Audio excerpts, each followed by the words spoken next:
The rain lashing against the floor-to-ceiling windows of their Mercer Island home felt like a stark contrast to the warmth of the dinner party inside, where crystal wine glasses clinked and laughter filled the air. But as Daniel turned toward the kitchen, he caught the briefest, sharpest reflection in the hallway mirror. His wife's hand lingering just a second too long on the shoulder of his oldest friend, her thumb tracing the seam of his tailored jacket. It was a fleeting, terrifying ghost of a touch, hiding a labyrinth of lies beneath the polished surface of their 10-year marriage. If the quiet, devastating unraveling of secrets and the heavy price of betrayal pull you in, stay here with me to see how this story ends. The rain in Seattle didn't just fall. It wrapped around the city like a cold, wet, suffocating blanket. Inside the sprawling, modernist home on Mercer Island, however, the atmosphere was entirely different. The air was thick with the scent of roasted garlic, expensive cedarwood candles, and the heavy, dark notes of a $90 Cabernet. The dining room was awash in the warm, amber glow of the chandelier, illuminating the faces of 6 people who represented the pinnacle of their respective corporate ladders. Daniel sat at the head of the long mahogany table, nursing a glass of sparkling water. He was a man of quiet observation, a senior cloud architect whose mind was naturally wired to find patterns, identify anomalies, and secure vulnerabilities. Tonight, his own living room felt like a system he could no longer read. At the opposite end of the table sat his wife, Olivia. She was, as always, magnetic. In her role as a senior PR director, holding the attention of a room was not just her talent, it was her currency. She wore a silk emerald blouse that caught the light every time she leaned forward to emphasize a point. Her laughter was bright, perfectly calibrated to make whoever she was speaking to feel like the most fascinating person in the world. Right now, that person was Gabriel. Gabriel, an investment banker whose aggressively tailored suits matched his equally aggressive charm, was seated to Olivia's right. He was telling a story about a hostile takeover in Manhattan, his hands moving expansively, the heavy gold of his Rolex catching the chandelier's light. Daniel watched them. To the casual observer, to the other 3 guests laughing at Gabriel's punchline, it was just a lively dinner party. But Daniel's eyes caught the micro-expressions. He noticed the way Olivia's gaze lingered on Gabriel's mouth a fraction of a second longer than a friend's should. He saw how Gabriel's knee, clad in expensive charcoal wool, shifted subtly outward, closing the physical distance between his chair and Olivia's under the shadow of the table. It was a feeling more than a fact. A cold, quiet draft in a room with the windows sealed shut. "Daniel, you're awfully quiet over there," Gabriel called out, raising his wine glass. His smile was wide, but his eyes held a strange, challenging gleam. "Don't tell me you're thinking about server migrations on a Saturday night." Olivia laughed, a sharp, silvery sound. "Oh, he always is. If you opened his brain right now, it would just be lines of code. No room for us mortals." She smiled at Daniel, but the smile didn't reach her eyes. It was the smile she gave difficult clients, polished, dismissive, an impenetrable shield. "Just listening," Daniel replied smoothly, offering a mild, even smile in return. "It's hard to compete with Wall Street war stories." "Well, someone has to keep the digital world from crashing down while we're out here spending the money," Gabriel chuckled, leaning back. As he did, Daniel saw Olivia's hand drop beneath the edge of the table. Daniel's chest tightened, a slow, agonizing constriction. He took a sip of his water, the ice clinking loudly in his own ears against the backdrop of the jazz music drifting from the living room speakers. He loved Olivia. He had loved her since they were living in a cramped, drafty apartment in their 20s, eating takeout on the floor. But over the last 6 months, she had become a ghost in their own home. She was physically present, but emotionally, she had relocated to a place he didn't have the coordinates for. She worked later, guarded her phone with a casual but unmistakable paranoia, and looked at him not with the warmth of a partner, but with the weary patience of someone dealing with an obligation. The dinner party wound down around midnight. The goodbyes at the door were loud, filled with promises to do it again soon. Gabriel was the last to step out into the rain-swept driveway. He shrugged on his trench coat, giving Olivia a brief, one-armed hug. "Incredible dinner, Liv," Gabriel said, his voice dropping half an octave. "Truly.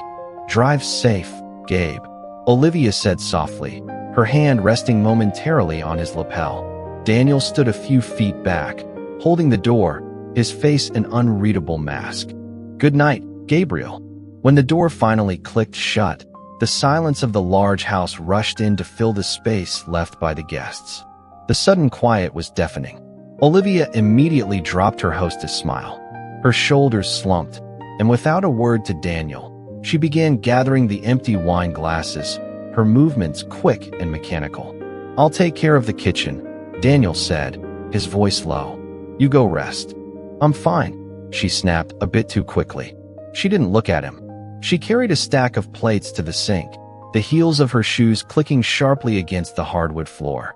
Daniel watched her back, the elegant line of her spine beneath the emerald silk. He wanted to ask her. He wanted to close the distance, put his hands on her shoulders, and ask her why it felt like they were standing on opposite sides of a canyon. But he already knew that asking would only yield another polished, perfect lie. "I left my phone in the dining room," Olivia murmured, wiping her hands on a towel. She brushed past him, her arm avoiding his by a calculated millimeter. As she walked away, Daniel stood by the kitchen island. Beside the sink, resting on the marble countertop, was the scarf Olivia had worn earlier that evening when she stepped out to the patio to show Gabriel the new landscaping. Daniel reached out and picked it up. The silk was cold. He brought it closer, intending to fold it. But as the fabric neared his face, he caught it. It wasn't the scent of her expensive perfume, nor the cedarwood candles of their home. It was the sharp, unmistakable note of bergamot and black pepper. Gabriel's cologne, sunk deep into the fabric, right where it would have rested against her neck. Daniel stood perfectly still in the dimly lit kitchen. He didn't drop the scarf. He didn't throw a glass against the wall. He just carefully, meticulously folded the silk into a perfect square, placed it back on the marble, and felt the last remaining pillar of his marriage quietly crumble into dust. Sunday morning arrived with the same relentless, gray downpour that had swallowed the city the night before. The house was painfully quiet, the air scrubbed clean by the sharp scent of lemon cleaner Olivia had used to erase all traces of the dinner party before she left. She had walked out the door at 8 o'clock, murmuring something about an emergency crisis management meeting for a client. There had been no kiss, only a fleeting, hollow glance before the heavy front door clicked shut behind her. Daniel sat alone in his second-floor office, staring at the dual monitors on his desk. His coffee had long gone cold, leaving a bitter, ashen taste in his mouth. He had retreated to his sanctuary of logic and code, needing the rigid predictability of servers and firewalls to distract him from the lingering ghost of Gabriel's cologne on his wife's scarf. He initiated a routine diagnostic on their home network-attached storage. It was a high-capacity system he had built to house their digital lives, 10 years of vacation photos, tax documents, and Olivia's massive PR campaign archives. As the script ran, a progress bar hesitated, flagging an anomaly. A ghost partition on the secondary drive. Daniel leaned forward, the glow of the monitor illuminating the stark lines of his face. Olivia was brilliant at manipulating media narratives, but she was entirely careless with digital architecture. Several weeks ago, she had complained about her cloud storage being full. Daniel had run a script to offload her device backups to their local server. He hadn't looked at the data. He had trusted the boundaries of their marriage. He traced the directory path. The folder wasn't labeled with a client name or a year. It was simply titled with a single, inconspicuous period. A hidden directory. The click of his mouse was the loudest sound in the room. The screen flooded with thumbnails, and the foundation of Daniel's decade-long marriage instantly dissolved into pixels. There was no explicit imagery, no graphic flesh. What he found was far more devastating. The meticulous, terrifying logistics of a double life. There were digital receipts for a boutique hotel in the Willamette Valley during a weekend she had claimed to be on a wellness retreat with her sister. There were Uber receipts crisscrossing downtown Seattle at 2 in the morning. And then, the photographs. He opened an image taken on a high-rise balcony. Two glasses of champagne rested on a glass table. In the edge of the frame, resting on the arm of a chair, was a man's wrist. Daniel recognized the heavy gold Rolex immediately. He clicked to the next photo. A mirror selfie in a hotel bathroom. Olivia was in a white robe, her hair damp, smiling a secret, intoxicating smile at the camera. In the reflection behind her, sitting on the edge of the bed tying his expensive charcoal wool trousers, was Gabriel. The timestamp was from 4 months ago. A cold, sweeping numbness washed over Daniel. His hand hovered perfectly still over the mouse. He felt the phantom sensation of deep water filling his lungs, the heavy, suffocating pressure of a reality he could no longer deny. Every late night, every guarded glance at her phone, every sigh of exhaustion when she looked at him, it all crystallized into a sharp, jagged truth. He opened a text file. It was an exported chat log, a backup from a secure messaging app she must have deleted and reinstalled. He read a single, recent exchange. Gabriel, I hate leaving you at that house. Olivia, it's just a house, Gabe. You're my actual life now. He wouldn't even notice if I wasn't here. It's just a house. The words echoed in the quiet room. Daniel looked around his office. He had built this network. He had paid the mortgage. He had been the steady, reliable earth while she climbed the social sky. He had believed he was her sanctuary, the place she returned to for peace. Now, he saw the truth. He was just a warden in a prison she had already escaped. A lesser man would have thrown the monitor through the window.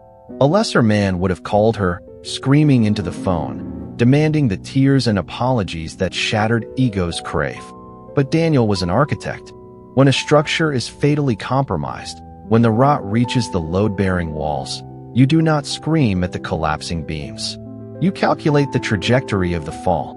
You secure the perimeter, and you walk away before the roof caves in. Without a change in expression, Daniel inserted an encrypted, solid-state drive into his computer. He dragged the hidden folder into the drive and initiated the transfer. He watched the green bar inch across the screen, the quiet, sterile execution of the woman he loved. He was no longer a husband. He was a ghost, preparing to haunt the life she thought she had so cleverly stolen. The rain had finally ceased by early Sunday evening, leaving the Seattle skyline bruised purple and gray. The tires of Olivia's Audi hissed against the wet asphalt of the driveway at exactly 7 o'clock. Inside the house, Daniel was already waiting. He stood in the center of the master bedroom, the ambient lighting casting long, quiet shadows across the hardwood floor. On the edge of their king-sized bed sat a single, charcoal gray hardshell suitcase. It was small, barely enough for a week's worth of clothes, his laptop, and the encrypted drive now resting heavily in the inner pocket of his jacket. He had deliberately left the closets mostly full. He left his expensive watch winder, the leather-bound first edition she had bought him for their 5th anniversary, and the framed photograph of them in Napa Valley. He left the ghosts exactly where they belonged. Downstairs, the front door opened, followed by the familiar, sharp click of Olivia's heels. Daniel, her voice carried up the sweeping staircase. It held a trace of manufactured exhaustion, perfectly pitched to preempt any complaints he might have about her being gone all day. You wouldn't believe the disaster I had to walk into today. The client was absolutely spiraling. Daniel zipped the suitcase. The metallic sound was deafening in the quiet room. He gripped the handle, his knuckles briefly turning white, before he forced his muscles to relax. He walked out to the landing just as Olivia reached the top of the stairs. She stopped. She was wearing a different coat than the one she had left in, and her hair had been restyled, falling in loose, deliberate waves. She smelled of cold air, expensive espresso, and the faint, lingering shadow of an afternoon spent entirely in someone else's orbit. Her eyes dropped to the suitcase in his hand. A delicate, perfectly shaped eyebrow arched upward. "Are we really doing this?" she asked, a small, patronizing sigh escaping her lips. She crossed her arms over her chest, leaning against the banister. "A dramatic exit because I had to work on a Sunday? I told you, Daniel, it was an emergency." Daniel looked at her, really looked at her. For the first time in a decade, he didn't see his wife. He saw a stranger wearing a very expensive, very convincing mask. He felt no urge to scream, no desire to pull out his laptop and show her the hotel receipts or the mirror selfie. He realized, with a terrifying clarity, that demanding the truth from a liar only gives them another opportunity to insult your intelligence. "I know it was," Daniel said, his voice terrifyingly calm. It was flat, void of any anger or accusation. It was the voice of a man confirming the deletion of a compromised file. "I'll have my attorney contact you by the end of the week regarding the house and the joint accounts." Olivia's posture stiffened for a fraction of a second, but then her features softened into a look of genuine amusement. She let out a short, breathy laugh. It wasn't a nervous sound, it was a scoff, a dismissal. "Your attorney," she repeated, shaking her head. She pushed off the banister and walked past him into the bedroom, tossing her handbag onto the chaise lounge. "You're having a midlife crisis because I missed lunch. Go stay at a hotel, Daniel. Order room service. Cool off. But don't stand there and threaten me with lawyers. It's beneath you, and honestly, it's a little pathetic." She turned back to face him, a smirk playing at the corners of her mouth. She was so intoxicated by her own secret life, so insulated by Gabriel's hollow praises, that she truly believed Daniel was too weak, too predictable, and too dependent on their comfortable routine to ever survive without her. She thought she held all the cards. She had no idea the game was already over. Daniel didn't argue. He didn't defend his pride. He simply adjusted his grip on the suitcase and walked past her, heading down the stairs. "I'll see you on Wednesday, Dan," she called out after him, her voice dripping with confident mockery. "Make sure you take an umbrella." Daniel reached the foyer. He placed his house key on the glass console table. The metal clinked softly against the surface. He opened the heavy front door and stepped out into the damp, chilling Seattle air. As he walked down the driveway toward his car, he heard it clearly cutting through the quiet evening. From the second-floor window, Olivia was laughing. It was a bright, arrogant sound, ringing out into the twilight. Daniel didn't look back. He started the engine, pulling away from the glass house, leaving her alone with the echoes of a laugh she would soon spend the rest of her life regretting. 14 days had passed since the heavy oak door of the Mercer Island house clicked shut. For Olivia, those 2 weeks felt like a cinematic montage of liberation. She had essentially moved her evenings to Gabriel's sleek, glass-walled penthouse in downtown Seattle. The view from his 61st-floor balcony reduced the city to a glittering grid of inconsequential lights. Lying in Gabriel's bed, wrapped in high-thread-count Egyptian cotton, Olivia felt an intoxicating rush of invincibility. She sipped a glass of Bollinger, watching Gabriel knot a silk tie in the floor-to-ceiling mirror. "You're staring," Gabriel said, flashing that predatory, charismatic smile that had first drawn her in. "Just admiring the view," Olivia murmured, taking another sip of the champagne. She had not heard a single word from Daniel. No frantic text messages, no voicemails begging for an explanation, no pathetic attempts to win her back. In her mind, his silence was simply a stubborn pout. He was a creature of habit, a man who needed his custom-built servers and his quiet Sunday mornings.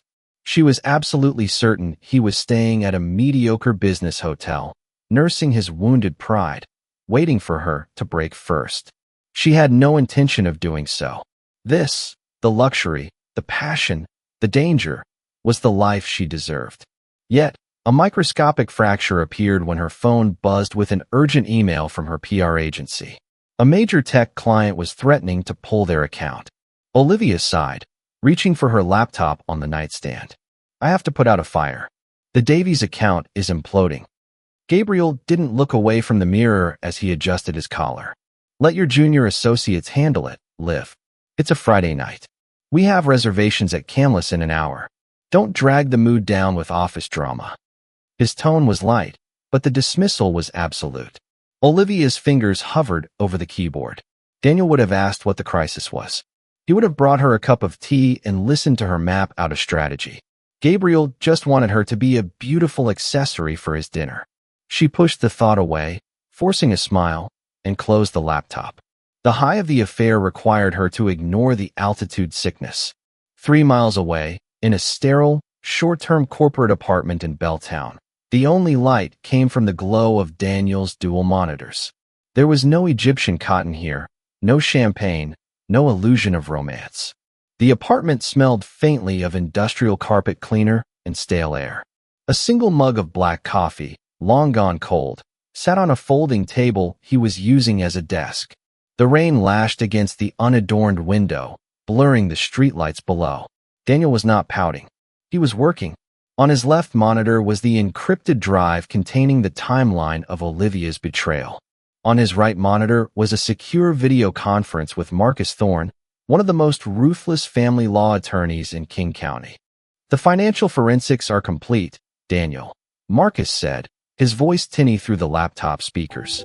"We've traced the marital funds she diverted to pay for the boutique hotels and the dinners.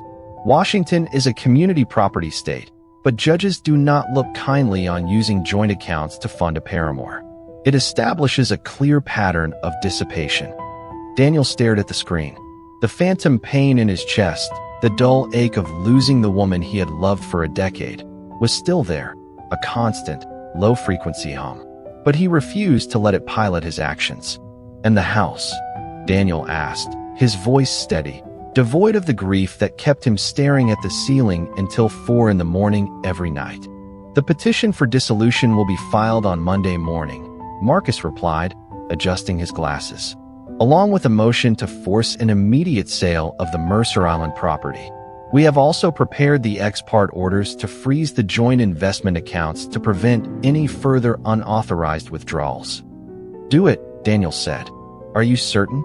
Marcus paused, looking at his client through the webcam. "Once she is served at her office on Monday, the blast radius is going to be significant. There is no quiet way back from this." Daniel looked down at his bare left hand.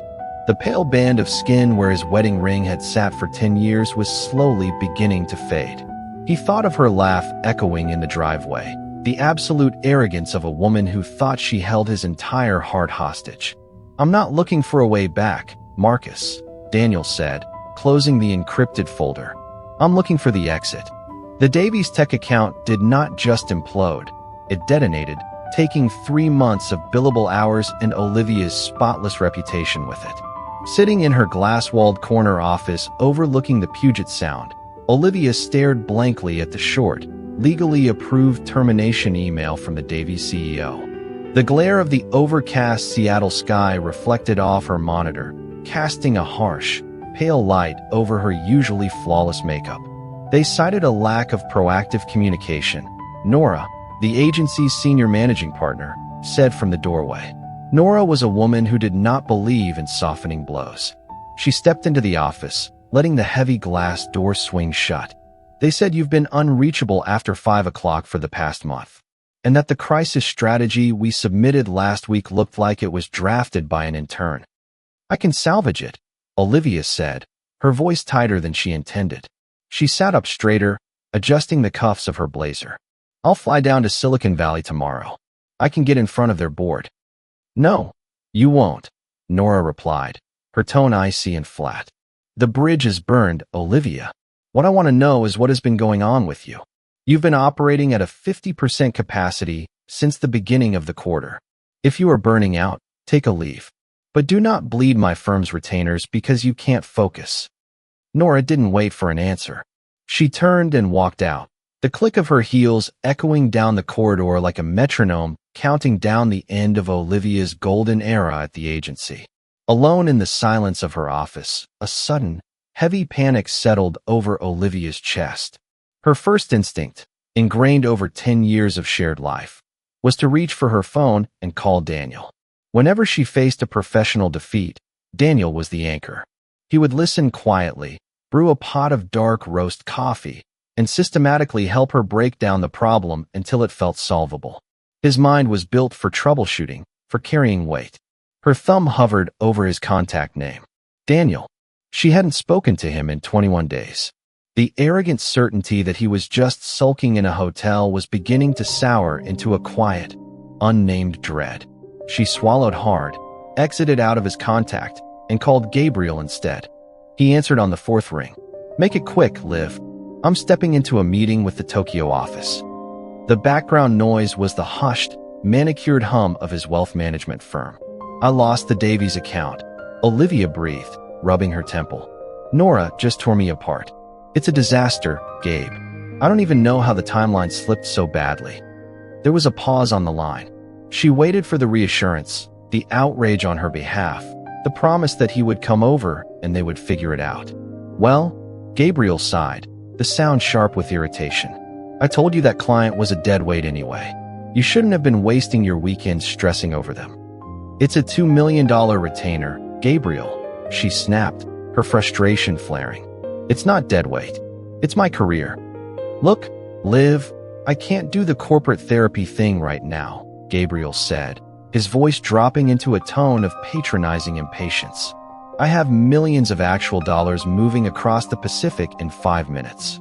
Go buy yourself a nice pair of shoes, shake it off, and I'll have a car pick you up at 7. We are doing the tasting menu at the Herb Farm tonight. Wear the red dress." The line went dead. Olivia slowly lowered the phone to her desk. The silence in her office felt different now. It wasn't the triumphant, liberated quiet of the penthouse. It was a cold, suffocating vacuum.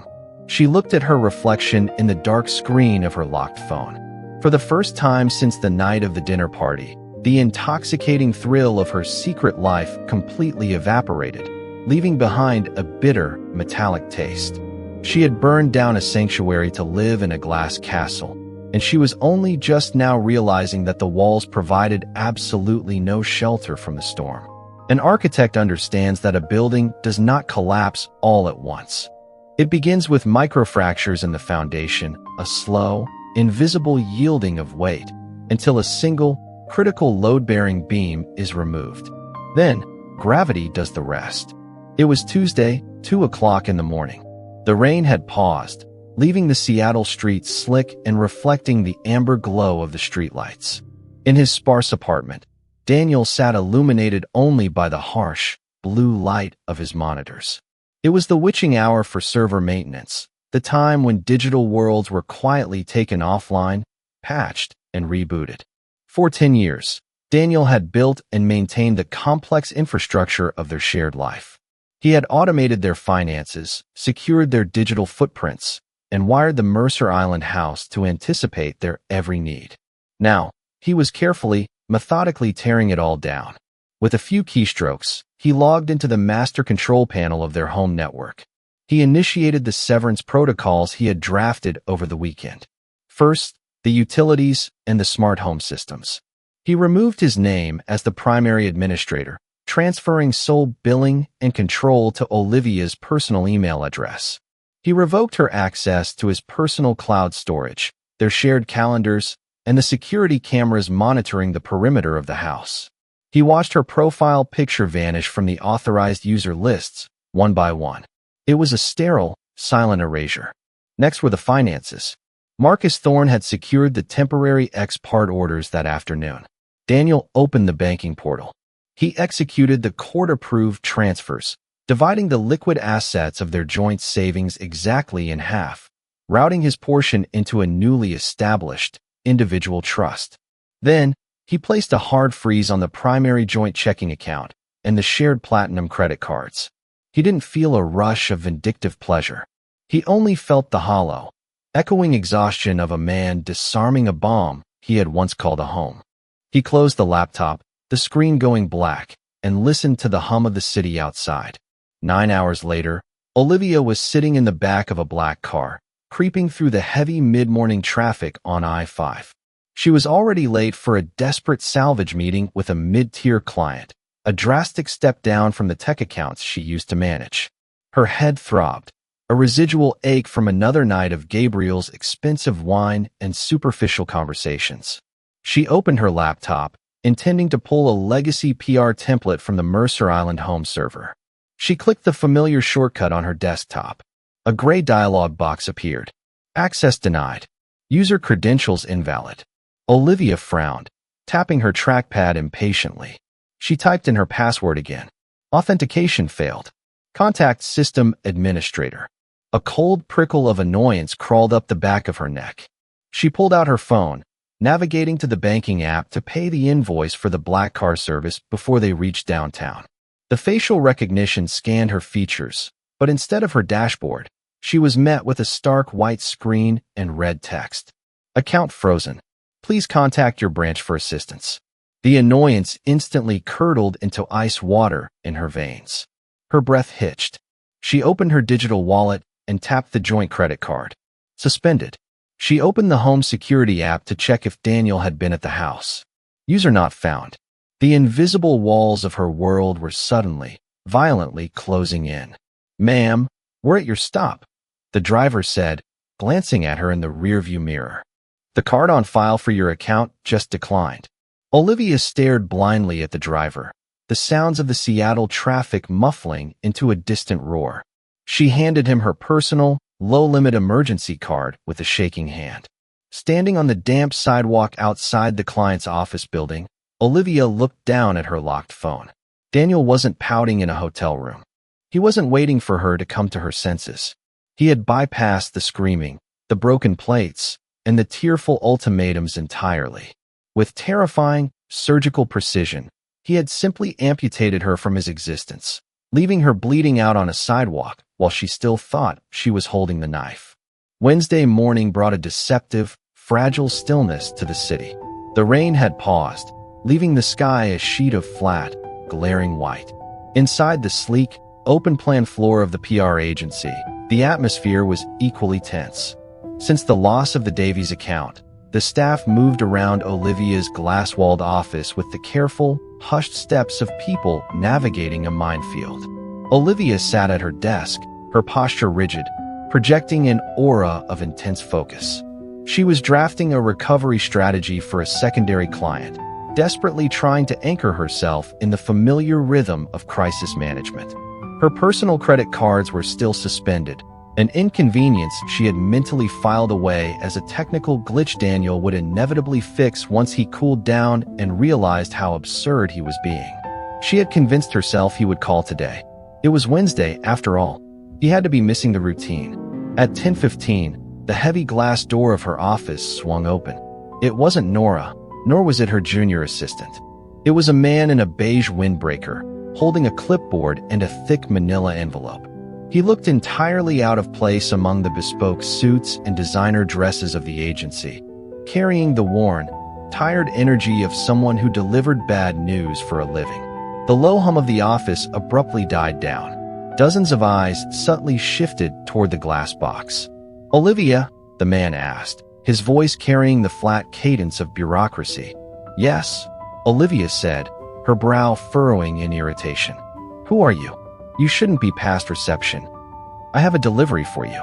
I need you to confirm your identity." She stood up, annoyed, assuming it was a secure legal document from a client. "I'm Olivia. What is this?" The man didn't explain.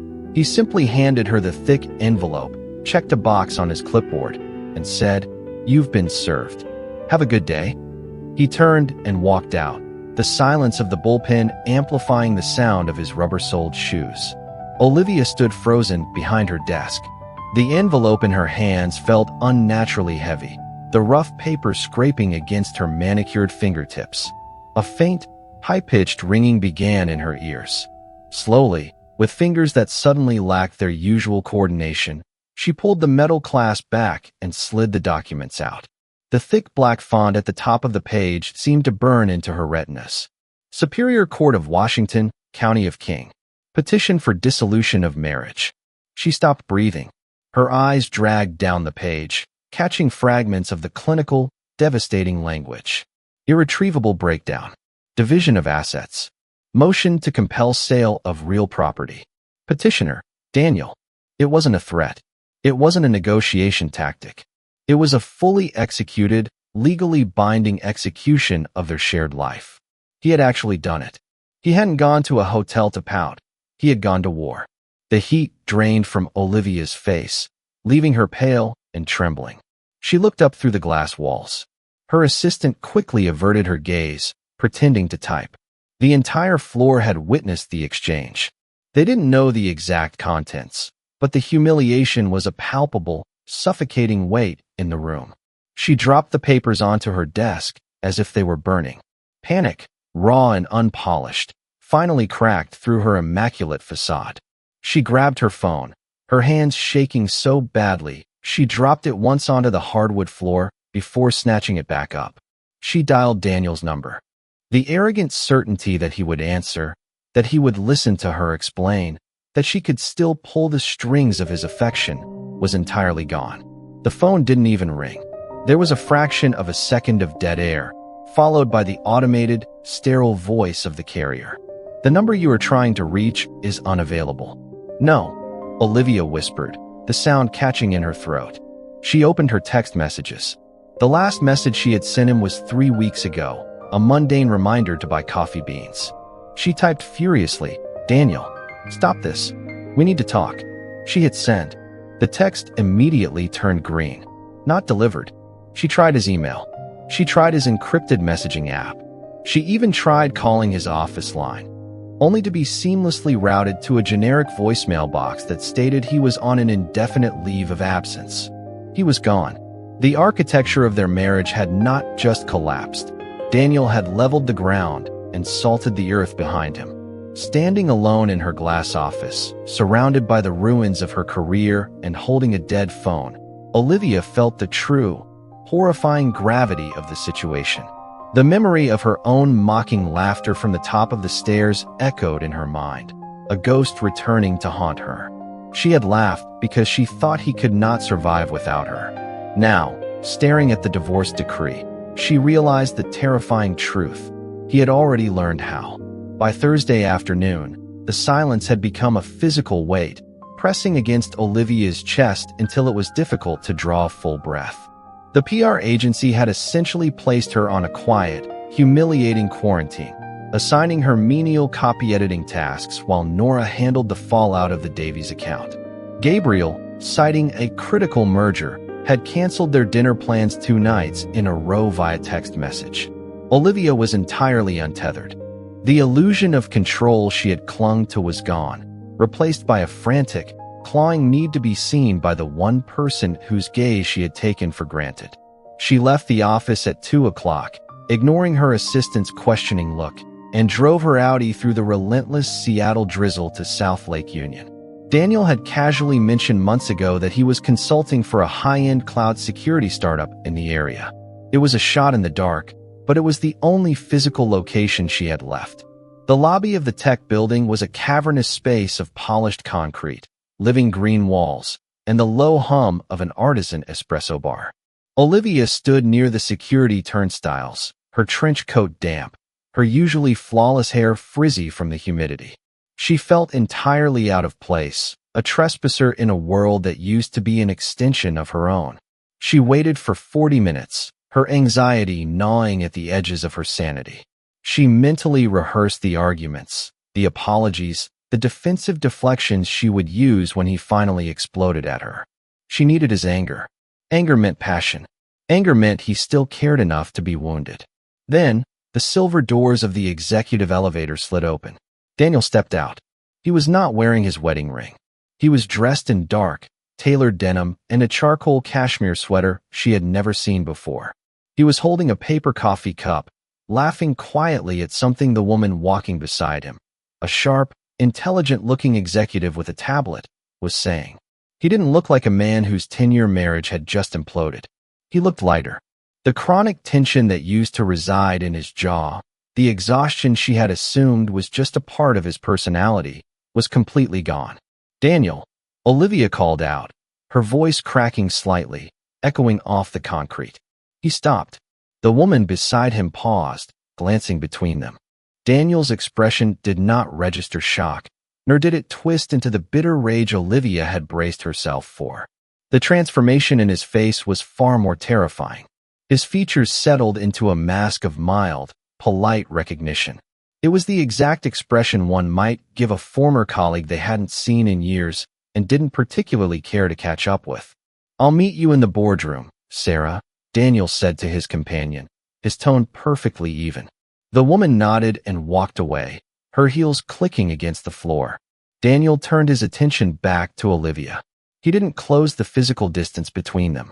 He stood with his hands resting easily in his pockets, waiting. "You blocked me," Olivia breathed. the accusation tumbling out of her mouth before she could stop it. Her hands were shaking. She crossed her arms tightly to hide them. You froze my cards. You locked me out of the house server. You sent a process server to my office, Daniel. My office. My attorney advised that a clean, documented break was the most efficient route, Daniel replied. His voice was steady, resonant, and entirely devoid of affection. If you have an issue with the temporary financial orders, your counsel can file a motion with the court. My counsel, Olivia echoed, a hysterical edge creeping into her voice.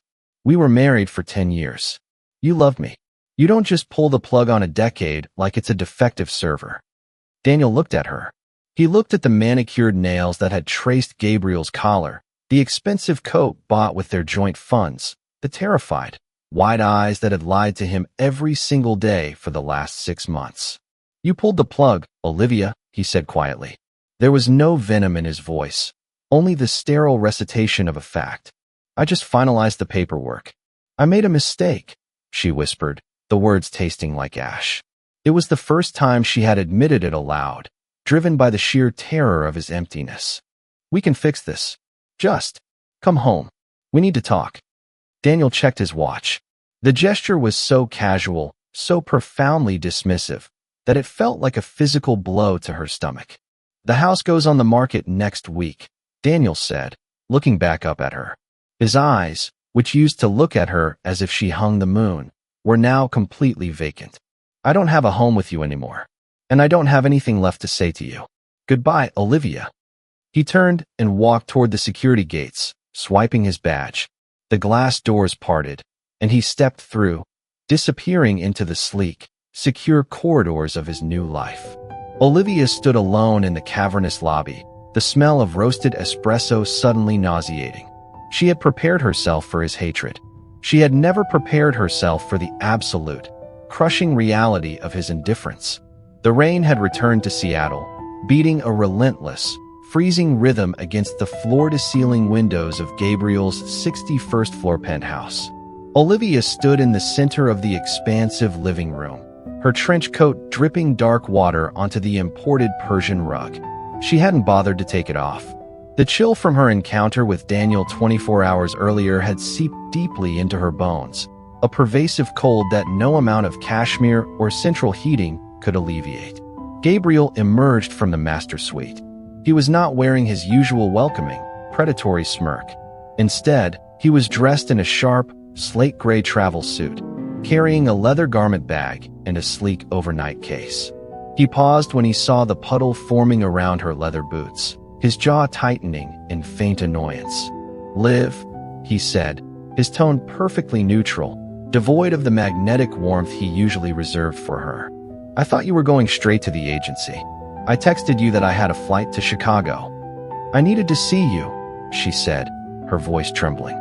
The composure she had fought so hard to maintain at the office had finally, irreversibly fractured. Daniel filed the paperwork, Gabe. He's forcing the sale of the house.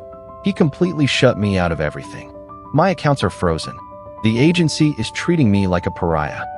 She took a step toward him, desperately seeking the safety of his arms, needing him to pull her against his chest and promise that they would weather this storm together.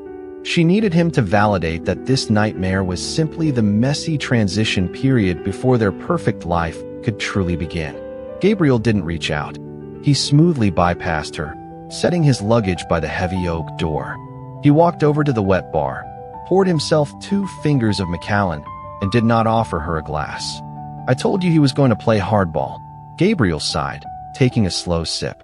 He leaned against the marble counter, observing her with the detached, clinical eye of a man assessing a rapidly depreciating asset.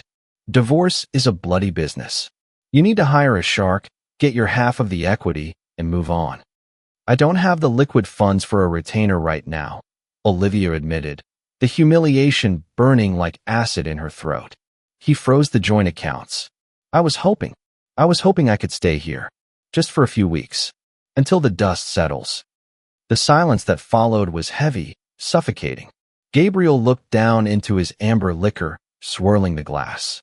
The ice clinked softly in the quiet room. When he finally looked up, The charismatic lover she had risked everything for was entirely gone. In his place stood the ruthless investment banker, a man whose entire existence was predicated on cutting losses and avoiding bad debt. "Liv," Gabriel said slowly, setting the glass down. "We had fun. It was an escape. You were unhappy. I was available, and the chemistry was fantastic." The past tense hit her like a physical strike to the ribs. "Was?" she whispered. "I am on track for managing partner by Q3, Gabriel continued, his voice hardening, systematically stripping away the last remnants of their romantic illusion. "I deal with conservative, old-money clients. I cannot be publicly tied to a messy, high-profile divorce, especially not with a woman whose professional reputation is currently in freefall.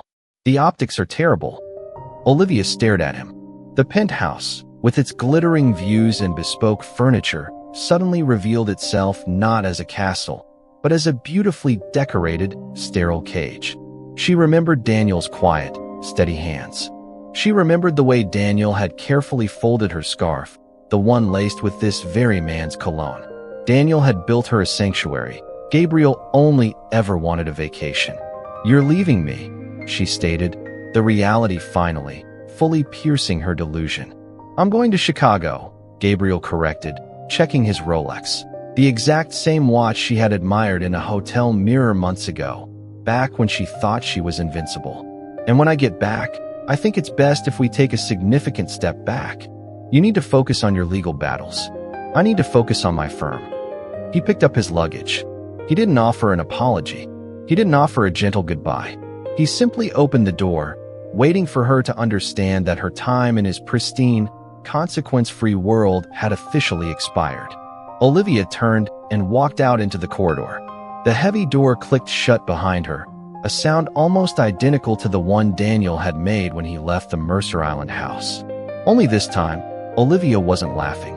As she rode the elevator down 61 floors in complete, agonizing silence, she finally understood the true, terrifying cost of her betrayal. She had traded everything real for a man who disappeared the moment the sky began to fall. It had been exactly 63 days since Daniel walked out the front door. The Mercer Island house, once a sprawling architectural triumph filled with the scent of cedarwood and warm, expensive light, now smelled of cardboard, packing tape, and stale air. Half-filled moving boxes formed barricades in the living room.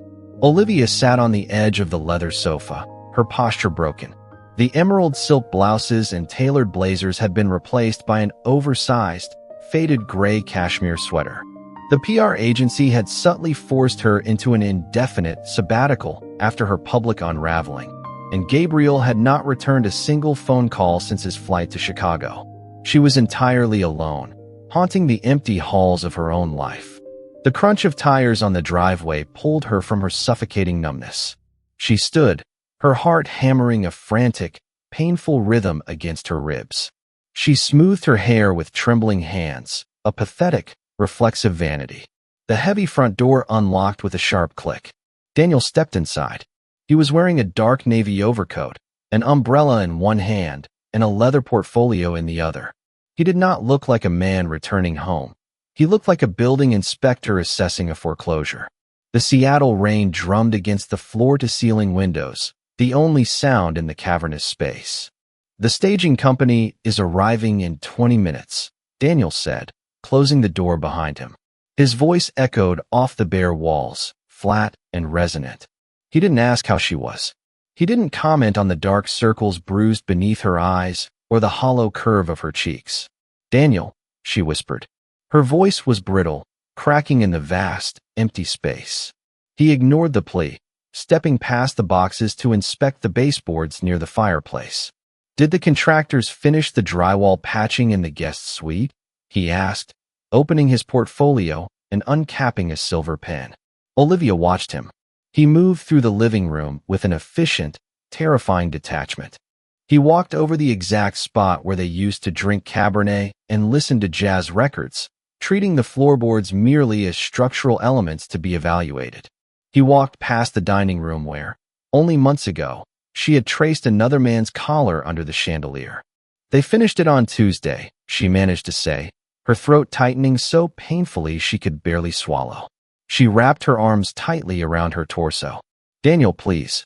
Stop checking the walls for 1 second and look at me." He paused near the kitchen island, the exact slab of marble where he had once folded her perfume-soaked scarf. Slowly, he turned his head. His gaze swept over her. There was no anger, no lingering desire, no vindictive triumph. It was the mild, sterile observation of an auditor reviewing a closed ledger. "I am looking at you, Olivia," he said evenly.